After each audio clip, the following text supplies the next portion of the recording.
Day 11. Reading from my book. I can't come to work today because I have to babysit my house. Author, yours truly, the illustrious, the fabulous Sharon Davis. This is chapter 5.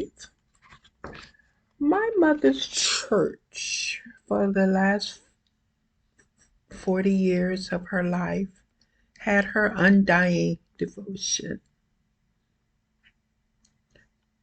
The songs I hear and appreciate were performed by some of the best voices in the choir there at that tiny church. In fact, as an aside, 2 churches we went to. In my youth, we went to First Baptist Church on the west side.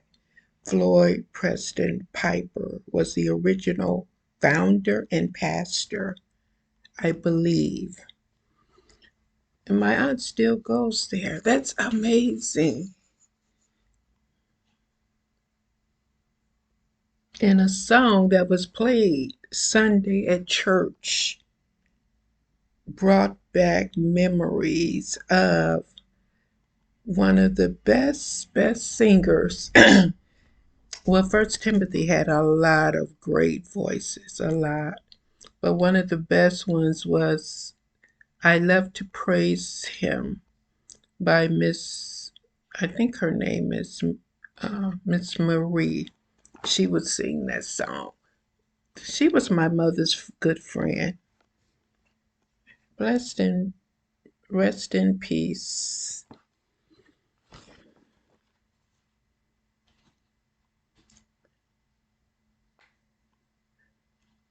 I didn't realize how much I missed her family and friends day, or when she was in charge of a program of their annual events. Countless Sundays, my brother would help her carry the food and accessories for her November table, complete with tablecloth, candlesticks, silverware. She could count on Daryl because he loved to eat. He was there for the food. And he liked the people at First Timothy. They were always kind to him. I always felt my mother's oratorical skills were beyond compare and often urged her to complete her schooling because, as anyone that knows me, I'm always telling people, go to school, get an education. That's my go-to. I saw my mother as perfect college material, the expert adult student, since she was a social butterfly as well. It was the year of her death that I got an inkling that despite her eternal advocation for her children's education, she shied away from her own. What do I remember? Having a library in our own home, constantly getting books in the mail, encyclopedia, World Book, not, was it World Book? Maybe Encyclopedia Britannica. World Book was too expensive at that time, but I did get World Book for my son and daughter, and I still have them. Back to the story. As the story goes, after students in her small town of Mississippi graduated 8th grade,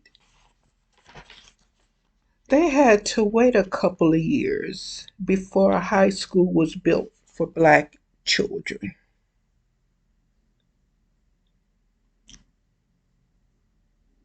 On the first day back, after that almost 2-year wait, she failed the test they all were required to pass and was sent back a grade.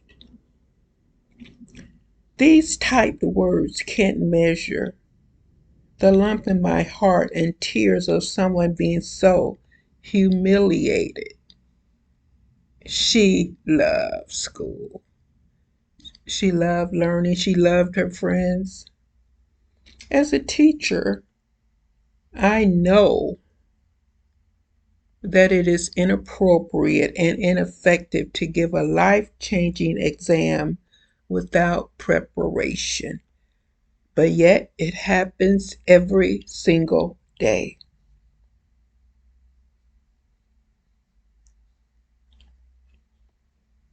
Yet,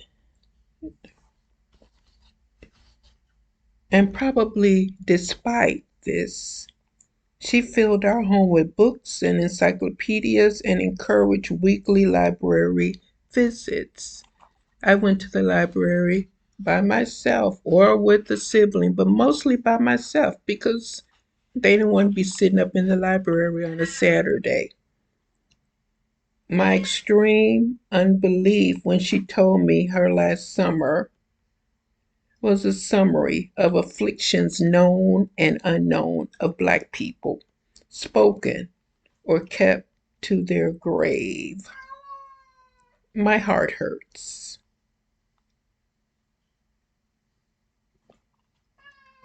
I then understood her reluctance to return to an educational environment. Despite her excellence in speaking and singing and verbal presentations, she didn't receive the accolades of being a class act when she should have been a principal or a mayor or a governor somewhere. When we were younger, she taught us the midnight ride of Paul Revere, which she learned in school and remembered always. My Heavenly Mother, like many women, was doing too much and not being appreciated for any of it.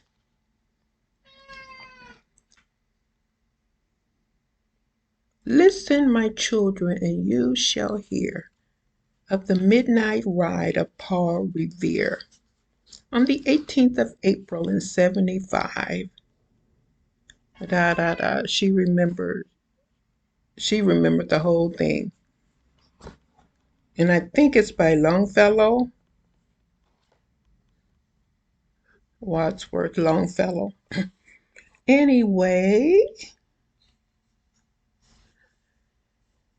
like I keep waiting for life to become serene for a moment to write. I must be a slow learner because that's not going to happen.